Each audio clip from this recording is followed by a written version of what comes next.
my other issue with some of the lyrics on this is I don't know what you're trying to say. And the biggest song for that is Famous Last Words, which is just straight up not a good song. And I'm being real here. I hate it here. I'm going to be very I need to leave. I'm going to be very upfront and controversial. I don't think Famous Last Words is as good as people think it is.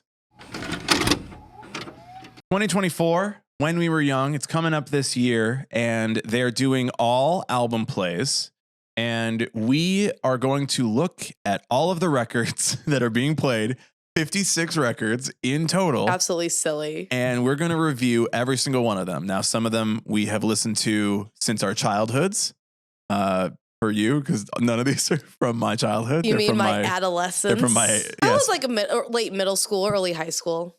Yeah, I was definitely an adult in college for most of these. Late high school, college, depending on the record. But we're going to go through all of them. We're going to talk about the ones we know. We're going to listen to ones we've never heard before in full. There's going to be some where Lizzie knows it and I don't. And there's going to be some where I know it and I'm a fan and Lizzie has never heard it before. And that's going to be it's going to be a time. It's going to be exciting. 56 records in less than that amount of weeks in leading up to When We Were Young. And we'll make recommendations. We'll tell you what other people think about it. And maybe, you'll be excited about this record and you'll go and watch them at the festival. We are starting off this series with, we'll just get the big one out of the way. The headliner, the #1 record on the list, The Black Parade by My Chemical Romance. So we're just going to jump right in and get that one out of the way. Both Lizzie and I know this record front to back extremely well. And the B-sides, and the B-sides and everything. So this is a record that you and I know way too well. Oh yeah. I'd feel like both of us have probably listened to it while like having a mental breakdown and crying. I was in the parking lot of the Hot Topic that I bought it from. You were. After the listening party that happened the day before, because they did a listening party for it at the Hot Topic. And I worked there and it was my day off. And I drove to go pick up the CD and then listen to the whole thing in the parking lot of the mall. Oh my God. Yeah. Yeah. I know. I was like in early high school when I found it, and I found it after I found Helena first, but then I went to Bullets, and then I went to Three Cheers, and then I went down the line. So I came up from it a little bit later because I had to be like maybe a sophomore in high school by the time I listened to it, and that was like 2010 probably. So I was a little late to the game in terms of like release. Not the year it came out.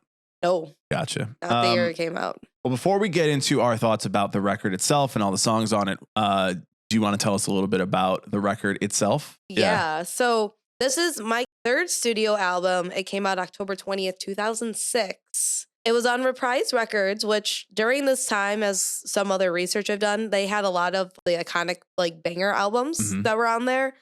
It was also produced by Rob Cavallo, who's worked with Green Day and the Goo Goo Dolls, so you kind of have a spectrum there. The biggest thing that comes from this album is, one, it's a concept album, like many of My Chemical Romance's albums are. To a certain extent, yes. Yeah. Yeah. Like there's a story, there's a whole thing behind it. The main character is the patient going through like him dying and going through like this reconciliation of memories and where he's been to and where he is now. And I find it's really interesting is that some critics classify this as a rock opera. Mm-hmm. Yeah. Which I never really thought of most My Chem albums to be like that. It has that feeling of like a Rocky Horror type thing of like the Halloween and death and all that sort of thing that goes into everything that these kind of bands do. You're going through the plot of a story, right? So you could imagine that there are characters and that there's a whole storyline that goes through it. So that's where I definitely see the concept record side of it. Yeah. We'll get into some thoughts that I have about the concept of their records when we get there, but controversial. Yeah, continue. Alert. So it did do numbers on the US and the UK rock chart. It debuted at #2 on both countries' Billboard Top 200 charts, which is phenomenal because we really rarely, if ever, see that nowadays. Yep. Something that I also found that was a little bit interesting was that when this was released, The Black Parade was #2, and they were right behind Hannah Montana's release. Damn. Self-titled release, which is a banger album too. So listen, Sure. I Okay. get it. All right. I get it. Okay. Also a rock opera about death. I just thought that was really funny and interesting because I was like, yeah, that's a duality of my two worlds. Because I was definitely Would you bumping say it's that the Hannah best of both Montana. worlds? Yeah, I was definitely bumping Hannah Montana in 2006. I would tell you that. The best of both worlds. One of the worlds is that of the living, and the other one is that of the dead. And that's the concept of.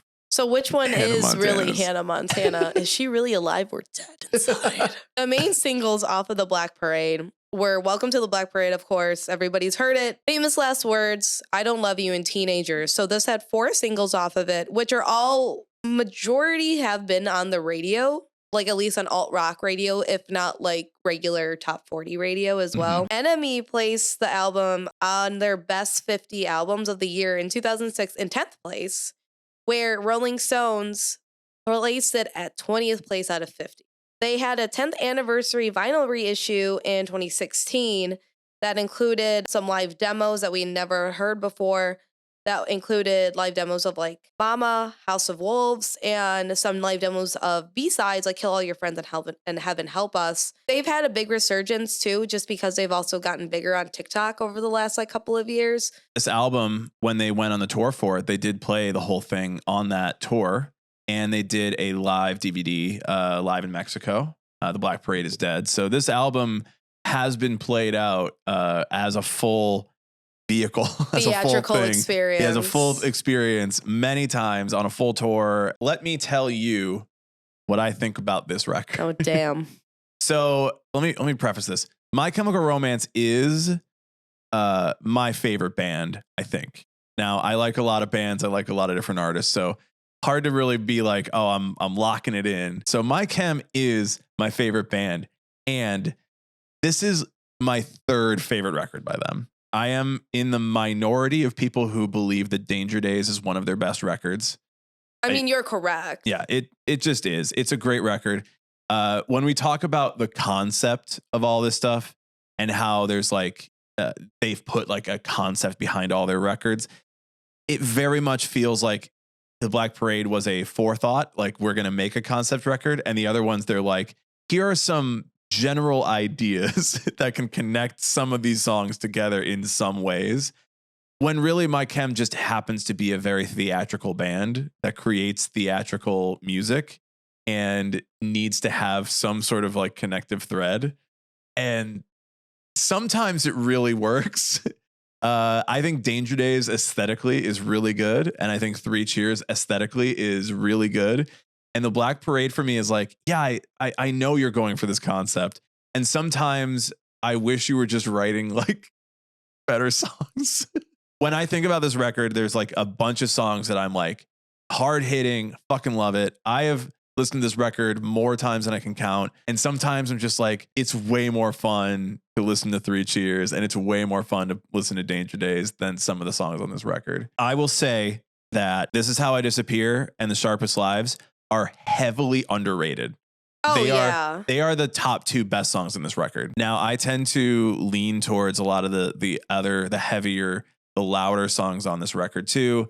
I really like Mama. Mama is like #1 track on this record for me. The theatricality of it, the heaviness of it, the fire, the like, everything the that like big imagery around it. I think is just makes it that Liza Minnelli feature. The Liza Minnelli feature, like there is just top tier behavior going on, top tier songwriting, top tier stuff. One of my other favorite songs on this record is This Is How I Disappear. I think that that's where My Chem is being My Chem on this record. And I'll mention something about that in a moment. And I'll go ahead and say it. My 3rd favorite is I Don't Love You.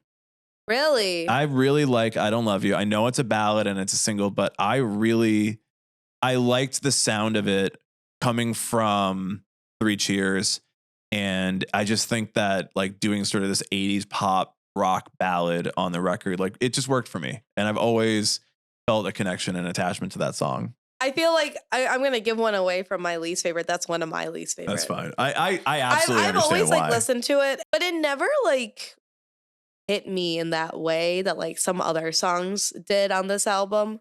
But here's my biggest issue with this record and why it's not higher up in my favorites of My Chem. Even when I first heard it, was they were doing a lot of press about the influences on this record. Pink Floyd, Queen, Tom Petty, believe Cheap Trick was in there. There was a lot of talks about what they were listening to and how they went into producing this record. And my issue is all the songs end up kind of sounding like those artists instead of sounding like My Chem taking some ideas from those artists. The End is straight up a Pink Floyd song. Dead is straight up a Cheap Trick song. Cancer is a Beatles song. Like there are all of these influence, and Queen is obviously in Black Parade. Yeah. So like there's so much influence that just was the song, and it didn't feel like it was My Chemical Romance. It felt like it was My Chem doing some of these influences on these songs. That's why I think songs like This Is How I Disappear and Sharpest Lives they're the most My Chem songs on the record. And that's why I think they're underrated, is because they don't sound like other artists. They sound like My Chem. So I want to say at least like my two least favorite on this record. When it comes to just like the vibes of the record and the songwriting on it, Disenchanted just is a complete drop off of the record. I'm like, I gotta like, I that is the most skipped on this record. That is a song that makes this not a no skip record for me, because Disenchanted just is a complete fall off for me at the end. Like, they obviously have a ballad in I Don't Love You, and I enjoyed that in the middle of the record. It comes right after in between like a lot of heavier stuff, but then you just drop it off for this song, and I cannot tell you what that song is about aside from being disenchanted. It's like, yep, that's the title.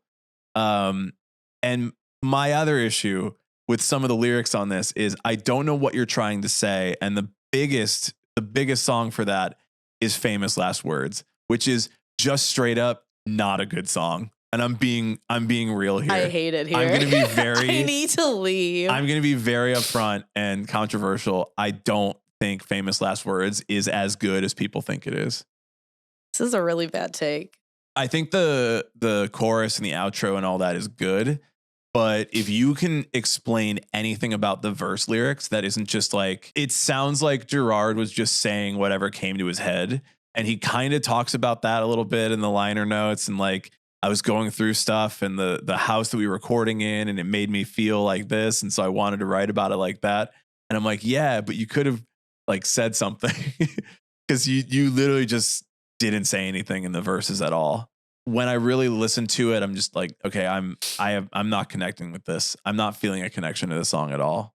And that's the whole reason for the song existing, was to feel a connection to it. For somebody who really likes this record, I'm sure reading a couple songs to filth. You're like you're really reading it to filth. I will say for myself, I do really like this record. I don't find myself revisiting it as often as I do Bullets or Three Cheers or Danger Days, honestly. Yep. I find myself revisiting like Bullets because it's my favorite My Chem record. And I have more of a deeper connection with that. But because of the songs that are on here, and when I was listening to it, I was at a time of adolescence where I was like, 13, 14, like trying to get my shit together. And I was like listening to this a lot as well, because this was when I went through a really big loss where my great-grandparents passed during that time when I was younger, and I was having a really hard time coping with it. And so a lot of these songs for me felt like more I was going through like trying to like understand what maybe it would have been like in those other people's who have passed shoes.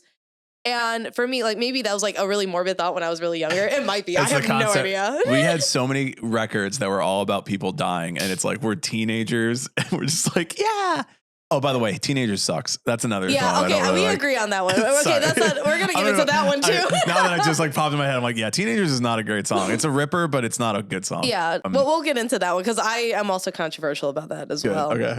But I also feel like it is arguably one of the weaker albums, but because of the mainstream success of it, because it appealed to so many different avenues of alternative rock that people probably haven't had it in a while, or people who did listen to those older influences when they were younger or in their adolescence, they were able to say, oh, this sounds similar. I'm going to listen to this. And that's just how I feel about it. I think it's a solid album, but it isn't one that when they announced it, I was like, wow, that's really cool. I would like to see theatrics of it perform live, but I would much rather want to see Three Cheers or Bullets live, or even Danger Day. Like, I would rather see any other of their albums live. But the only reason I would also really like to see it live, and this goes into some of my faves, is I would hope that they would play a B-side, because my favorite song off of that album, hands down, is Kill All Your Friends. My favorite song is a song that's not on the record. It's a B-side. It's kind of on the record. Kill All Your Friends is a very good song, it's though. So good. I just love that we're like, we love this record. Anyway, my favorite one is one that didn't make it. It was on the B-side. It was kind of on there. When you listen to it on Spotify, it goes into it. It's fine. We know firmly that we are not going to see it at When We Were Young. I became really, not like obsessed, but I really like it when some bands tour and they have different set lists every night. So when My Chem was doing their last tour run, I was like, what songs are we going to get and what songs are other people going to get? And in one night, their other songs they played were Kill All Your Friends and Save Yourself, I'll Hold Them Back, which are two of my top songs. My Chem songs I've never seen live. And I'm like, that should have been me. That should have been me. We got Boy Division in Chicago. You got me. That's all I needed. Honestly, yeah, that all fucked I needed too. was Boy Division. I also think that Sharpest Lives, which is just girl math. Girl math. Girl math and Boy Division. Sorry, go on. That makes sense. Cut that out. No, keep it in. Sharpest Lives is also one of my faves, but to swap it out so we're not both the same, because I think Sharpest Live is one of the fucking hardest songs on that album. It is. I mean, like, I would skip some songs just to get to that song, because I listen to albums in order a lot of the times, just because, like, this song just fucking smacks. It's one of those songs where you put it on, you're like, again, and that's it. But I also think House of Wolves is a song that's like that too. I feel like it's a lot harder. It is a little bit more reminiscent of their older stuff too, that I feel. Yeah, that and Teenagers are very blues influenced. It's influenced by that stuff, which very clearly 3 Cheers and Bullets are not blues influenced. No, they're absolutely post-hardcore influence. So like taking that influence and putting it on this record is less My Chem specific and more rock music specific, which rock opera and all that. I think that makes sense. And as far as like growing into something else, sure, but it's definitely a departure from post-hardcore screamo you were doing on your first 2 records. Something that was also very inspo that we differ on. I love Famous Last Word. A lot of people, that's their favorite My Chem song. And that's not my favorite My Chem song, but that's my favorite single, at least off of this album. Yeah. And it stands out to me. When I saw them at the Return show in 2019, I very, very rarely cried at like shows. But it was because like of like the theming of it all. When you get into the breakdown of the lyrics, like I'll see you lying next to me with words I thought I'd never speak. And just tying back to, again, probably why I don't listen to this album as much, a lot of like those feelings I had when I was younger and like dealing with this like loss that I had. It just kind of like a coming of age moment in a way, because it was like, I've never seen this band live. They're one of my favorite bands of all time. I'm finally seeing them live and they're playing this song that I didn't feel meant as much as it did until in that moment.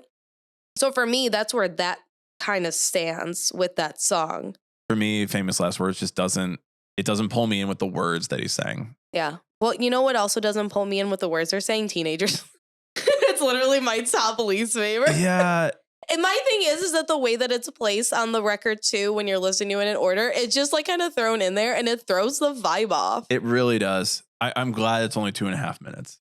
It sounds like one of those songs where the label said we need another single and they wrote something real fast. Yeah, it very feels that's how it reads to me. I can be wrong because a lot of people like that song, so whatever. But it's one of the ones where I go, okay, we're here. It's there. Moving on.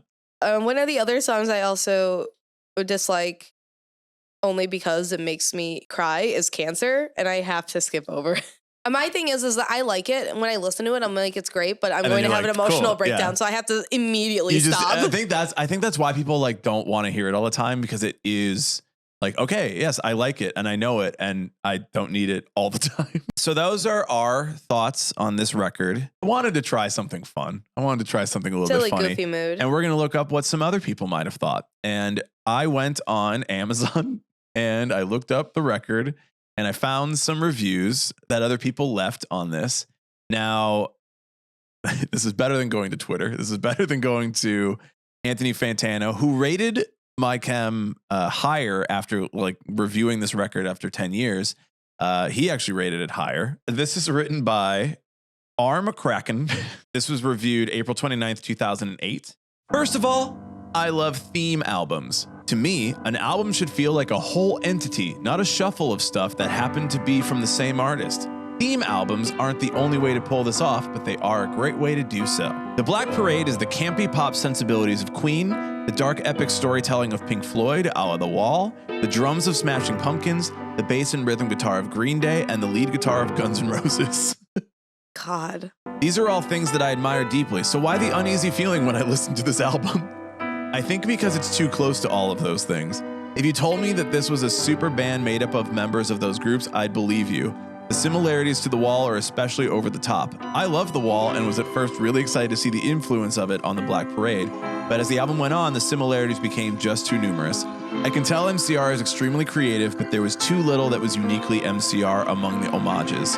This rant aside, I do still really enjoy the Black Parade. I don't purchase many CDs anymore, but I'm very glad I got this one, that's literally the way I felt too. So just wanted to find a person on the internet who agreed with me. This is a review by Adrian Cooper, written on October 26, 2008. The title of the review is "This CD is Clean."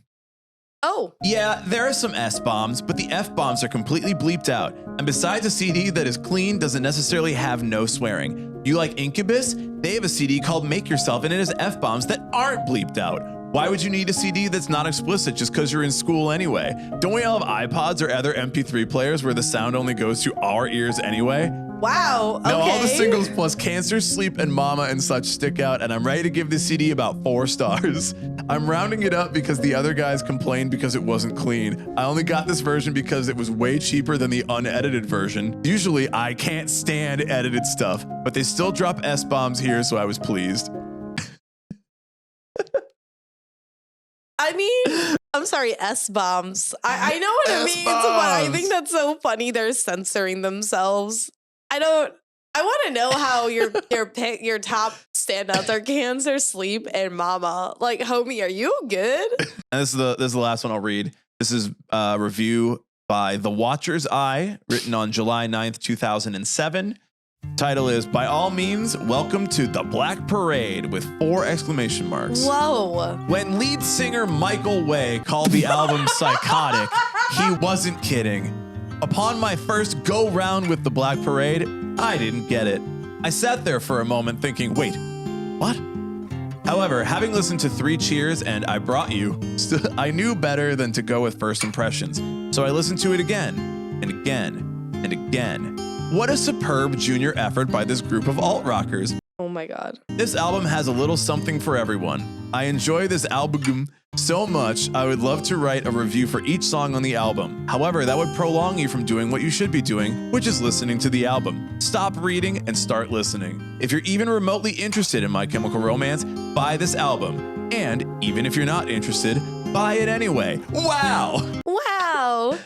So yeah, those are like 4 stars or 4-star reviews. That's so wild because those do not sound like 4-star reviews. That person wrote a crazy like positive review, like buy this record even if you don't know My Chem, and then it's like 4. So I also pulled up some that were done by like journalists. I had one up from Rolling Stones, but it's now behind a paywall. But they did give a 4 out of 5 stars. So there's that. Thank you, David Frick, and that was in 2006. But going to one that was also done in 2006.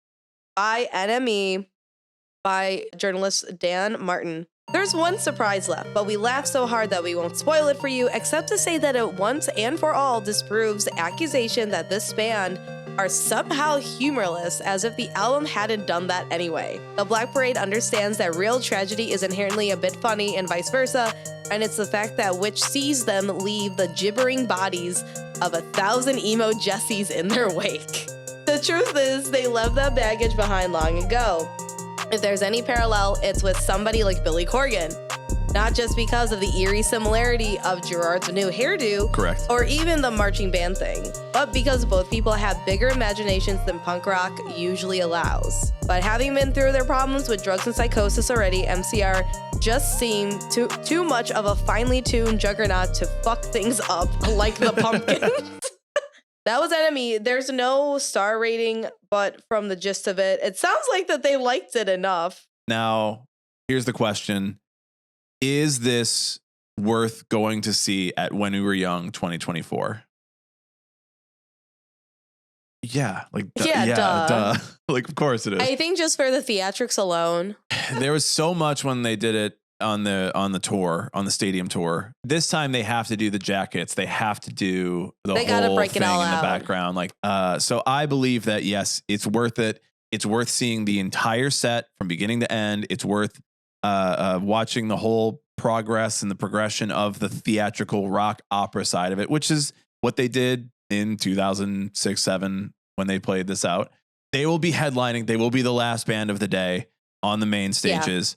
Obviously this record is not the longest. It's like 50 minutes, 60 it's minutes. pretty short by comparison, I feel. They're always fun to see live. And like, you know the album. Like, I feel like it'll just be a really good show to see, especially if they are able to pull out all like the theatrical stops for it. Plus, if you just haven't seen it live like me, like I gotta go and see. So we recommend going to see it at When We Were Young. We feel positive about this record, even though we can talk shit about it.